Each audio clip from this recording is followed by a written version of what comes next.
each of us is either a team of one, or maybe we have a team of two, maybe we have a big team. But whether it's you alone, whether it's you and a couple of people, we bring the energy to our teams and we bring energy to the group. And that could be for better or that could be for worse. We have a choice what we're going to do. And I know when, my energy is right on point, what it does for my business. And we want to make sure that our new consultants have the belief that they can borrow from us to inspire them and to fuel their belief. We always understand that the cure for any personal belief activity is any cure for belief is personal activity. And I'm going to ruffle some feathers with what I'm about to say, but it needs to be said. You can't build a network marketing business from behind a computer. Social media, it's a great way to meet people, but attraction marketing is not a thing in network marketing. It's a great thing if you want to build a direct sales business and you're really, really good at social media, but and many people are good at it, and they're gonna have the ability to attract people, but and again, I'm going to reiterate, you can meet people through social media, and it's a great way to track down people that maybe that you don't have another way to contact them. But what we need to make sure that we're really clear about is the difference between a reach out method and a system. And I really want to kind of help you understand, because this being able to make these distinctions is going to help you make some really good decisions down the road. So social media is a reach out method. That's it. It isn't a system. And there's a huge difference between a reach out method and a system. And why is that? So a system it's made up of a few components. One, it teaches a new person not only how to meet people, but how to present and how to teach people they meet how to present and meet new people. And so you can't present the entirety of the Arbonne differences or the nuance of the business model only through social media. I mean, our business model is very unique. It's very specific, and you don't have a lot of time to get people's attention on a reel. And so it takes that one-to-one connection with another person for them to really get the whole thing. Remember, our superpower is relationships. That's our superpower. I spend a lot of time in the network marketing space with other CEOs and leaders in network marketing, people who have businesses who are bigger than Arbonne. And one of the things that, they're very convinced of is that as AI continues to grow, it's going to be difficult to know who's a real person on social media and who's AI, right? And as that starts to happen, the relationship is going to become even more powerful, and that is our superpower. So we're really sitting in a very, very good position with the changes that are coming our way. And every time we've had like a technological sort of advance in the world, it's benefited our business. Like we've really benefited from that because our core value is the relationship. And as long as we understand the core value is the relationship, and we don't lose sight of that, we're going to make good decisions. So understanding that systems and reach out methods are two different things, and that whatever we do, the core of it has to live from the foundation of relationship. And so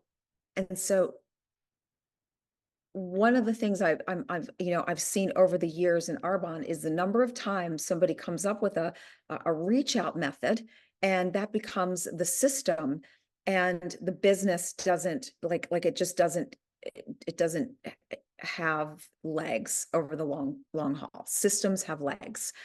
I've made the observation that people in our profession think that duplication is about them using their personalities, their techniques to drive volume, that trying to muscle duplication, but that doesn't ever happen. Duplication, it can't be pushed. It has to be pulled. As a leader, we have to understand we don't rise to the level of our goals. we fall to the level of how simple and duplicable our system is. And network marketing, as I said earlier, it's a very unique and a very specific business model. It offers the average person, through very hard work, focusing on sales, building a team, that you teach to do the same, an unparalleled business opportunity. And you may not know this, but the great news is the network marketing industry has experienced growth since 2020. The companies that leaned into two things, leadership and network marketing, saw growth. Companies that didn't see growth were those that leaned into more of a direct selling model. And so we just have to make a shift in our mind of understanding that difference between direct sales and network marketing. Network marketing is a very different animal than direct sales. You cannot sell products, and you can't sell your way to the top of this business and stay there. Which is why leaders are students of the profession always. When I came into Arbonne, it was a collection of people. They were basically had retail businesses in their houses. I am not kidding when I tell you that my because we had starter kits back then. It was a green thermal bag, and you got to choose when you signed up. Did you want, and the sign up was like $125 then. And you've got either normal to dry skincare or normal to oily skincare. And this thermal bag was so that you could do a European hot towel facial. You could put hot towels in the bag and they would stay hot. I am not making this up. And people literally had spare rooms in their homes where they set up lounge chairs to do hot towel facials. And they had product displays so that they could like sell products immediately when people came in for a facial. My starter kit included instructions on how to do a European hot towel facial. At my first GTC, there was one person in the entire company that went RVP, and he happened to be a stylist. And today it would be, the equivalent of somebody going and being either maybe an influencer in fitness. At that same time, we had Randy Gage speak to us, and like I'm currently reading. Actually, I've read it already. I've read it a couple of times. The ABCs of MLM. Great little book for a brand new person. It's phenomenal. It keeps people from leaning their ladder against the wrong building and climbing. So anyway, Randy is he's how do I like he's written over 12 New York Times best-selling books on network marketing and business. His global team does over $1 billion in sales annually. He is one of the most successful networkers of all time. And this is what he said. He said, "How many of you would like to sponsor me?" All of the hands went up. And then he went on to say, "Well, I wouldn't want to join your business because I don't want to do hot towel facials." And he said, and then he went on to say, I know what you all did last night. And we're all kind of looking at each other like, what did we do last night? And he said, you got on your knees and you prayed, "Dear God, please let me sponsor a hairstylist." And all of us laughed because it was true. We were all talking about how are we going to approach salons. He then went on to say, it may work, but it won't duplicate. We teach that which duplicates. We don't teach things that work. And an example of that is, like, for me personally, I can go out on the street and talk to a wall and sponsor them. Like, I'm good at talking to strangers. But you can't really teach that because it's not something that many people are going to be comfortable with, talking to strangers.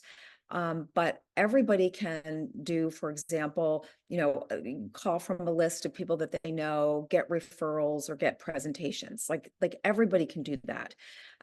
So I want to just make some substitutions here. Today, replace stylist with influencer. When we bring someone into the business, whether it's a doctor that has influence with patients, or a stylist that has a client base, or an influencer with 100,000 followers, we have to realize the majority of people who come into our business, they don't have that much influence. And that's not necessary for success. I am living proof of that. A fundamental of our business model is we compound our customer base by growing a team and we need to do something the majority of people entering the team can do. The truth is, the majority of people can do a presentation, and it's much easier than going to medical school or exponentially scaling their social media following. Where presentations fall apart is the belief no one wants to do them.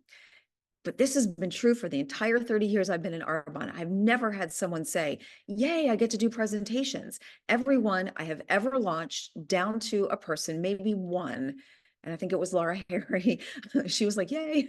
But everyone else didn't want to do presentations. The reason the salon thing emerged was the belief that no one in my area is going to host a presentation. And that belief became so prevalent that people were looking for all kinds of alternative ways to build the business that weren't going to duplicate. And what I learned is, as a leader, I can't let inexperience drive the bus. I can't back down from what has worked for the most people. I tell everyone that I do a getting started conversation with, you're not going to like what I'm about to say because no one does. But in order to train you, we're going to have to do some presentations, whether they're opportunity presentations or whatever kind of presentation. I don't even care. I just want them to hear me talk about the business, talk about the products, answer questions. I want them to get trained. And the beauty of understanding this incredible profession is it allows you to have tremendous impact, not just with your teams, but you guys, you're going to have impact where you don't even understand that you have impact. A couple of years ago, and I don't know if I have the ability to share my screen, Ian. The Minister of Network Marketing in Iran, he called me and he asked me if I would be willing to coach a couple of women to build a network marketing business in Tehran. These women can't leave their house except maybe to go hang out with other women. And in Iran, MLM companies, they can't do business outside of Iran. So it wasn't a conflict. So I said yes, but I still, to this day, I have no idea what company or products these women sell or what the company does. I just know whatever it was, it's consumable. There was a lot of translating that went on. But what I did understand is network marketing. The principles are permanent. This business does not change because we want it to, or because people coming into it want it to be different. And that's why leaders stand firm in understanding the principles. I also know that human nature is the same. We all want the same things, regardless of our education, country of origin, religion, race, all of those things. And the cool thing is after coaching them for a couple of years, I was able to meet the women I trained at an event in Turkey. They drove 48 hours on a bus. For some of them, it was about 2 months of income from their entire household to be there. And the best part, the most amazing thing was these two women came with 80 new business builders. And I share this with you because our reach and impact is so much bigger than we understand.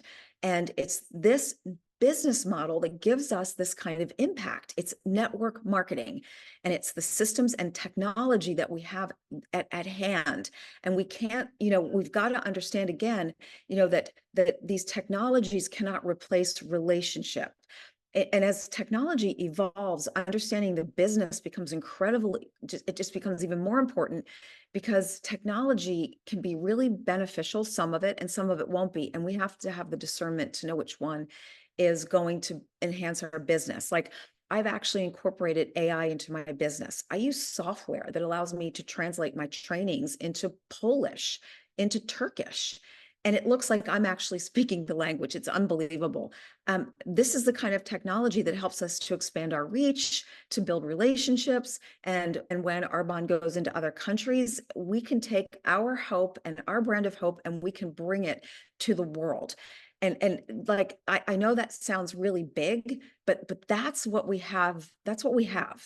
But we've got to start by growing it in our own backyard. And so how does that, what does that look like? We have to understand is that at the heart of duplication, it's how you get people started. How you get people started is the most important thing. And that's what I taught these women in Iran. It's like how you get people started matters. As a leader, we have to ask, can we describe how we get someone started in a few sentences? Because when we get someone started, it's an investment that we make in another human being. So it's got to be simple. It must teach a new person how to meet people, how to tell the business and product story, how to recommend products, handle objections, deal with rejection, teach the business model of network marketing.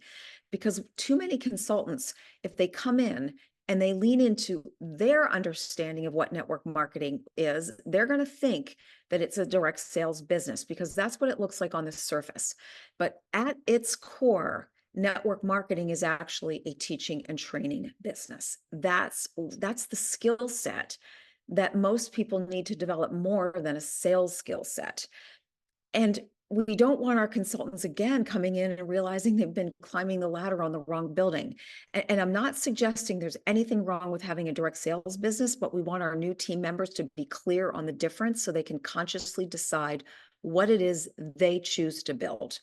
So getting started is crucial to the success of a new consultant. And we have to set a high bar for the amount of business building activity they need so that they can be trained and to get traction towards their team building goals and their sales goals. They have to know how they are going to get in front of enough people. They have to know how they're going to hit these milestones in their business. And they might not schedule all that we say, but when someone knows where the bar is, it helps them manage their expectations. Remember this, you cannot sell a big dream to someone and then undersell what it's going to take. When we tell people the truth about what it takes to build an Arbonne business, and we work alongside the people that we bring in and we help them build clients and find business partners, we also build the relationship when we're working with people closely. And that keeps people involved long before they make money. I was just at a conference last week for something in the US. It's called the Boys and Girls Clubs of America. And it was their national conference. I'm on my local board. And I took some really amazing classes. And one of them said that 67% of people that volunteer, and we build volunteer armies, that volunteer, if they have a friend, they have a 67% likelihood that they're going to stay when they have relationships in the organization. And so when we tell people that they can sit home in front of their computer, they're never going to have that kind of relationship and bonding experience that's necessary to keep people in so that they can stay long enough to see a check. So it does take a lot to launch a new person. And so the right activity ensures we invest our time with the right people, but we also win because we build in the ability to meet new people who hear the whole story. And the last thing I'm going to say, the number 5, is leaders finish what they start. It doesn't matter what kind of race you run, you got to finish. Every one of us is a champion because we have made the decision to essentially thumb our noses at a society that encourages mediocrity. And so we have an opportunity to grow. We have an opportunity to really make our impact in the world because network marketing is alive, it's well, it's thriving, and it's growing.